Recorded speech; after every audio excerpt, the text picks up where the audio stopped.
Hi Cologne! I'm representing FAERIE, a local queer activist group, and I'm here to invite you, queer siblings and allies, to talk about pride and solidarity. We see pride as a celebration of our lives and our resistance, but it also is, and always has been, a fight. Our fight. And it is absolutely crucial that we keep this fight intersectional. I'm not disabled, not neurodiverse, and have no mental health challenges. And I want to talk about accessibility.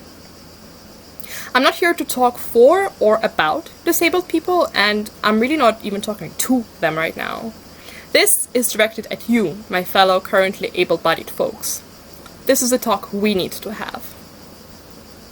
First of all, let's keep in mind that disability exists on a spectrum and comes in many shapes and forms. Secondly, just like homophobia, biphobia, transphobia, and aphobia, ableism is not only the act of physical or verbal harm, but rather systemic violence, which is often perpetrated unconsciously by individuals, us included.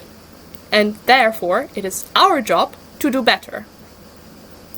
No doubt, disabled queer folks have strong voices, but that does not mean that they ought to have to use them always to ask for solidarity, inclusivity, and accessibility.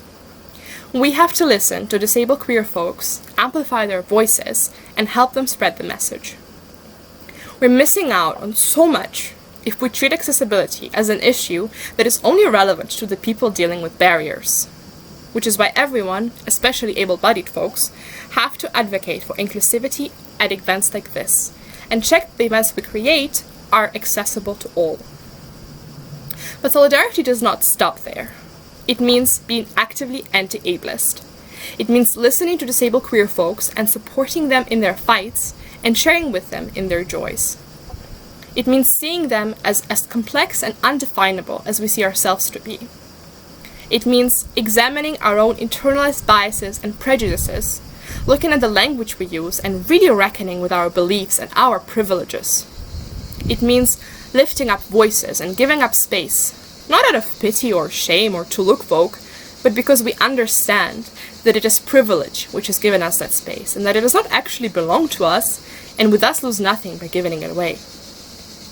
It means understanding when it is a moment where we should speak up and have difficult conversation with our able-bodied peers. It means being ready to be uncomfortable and make mistakes, but never stop trying our best. Imagine if Pride were truly accessible and the queer community truly inclusive and anti-ableist. What do you think we would see, hear, and experience? Which stories and talents would become knowable and enjoyable for us all? I personally can't wait for that, but waiting will also not get us there. We have to start moving towards these visions and not stop when it gets hard. We, as able-bodied queer folks, have a lot to reflect on. How do we make Pride accessible for everyone? What can each of us do in smaller or bigger ways? What does solidarity mean to us? Sarah Ahmed said, "Solidarity does not assume that our struggle are the same struggles, or that our pain is the same pain, or that our hope is for the same future. Solidarity involves commitment and work, as well as the recognition that even if we do not have the same feelings, or the same lives, or the same bodies, we do live on common ground. So let's stay committed and put in the work to make our pride and our community inclusive, intersectional, and anti-ableist. None of us are free until all of us are free. Join us in our fight.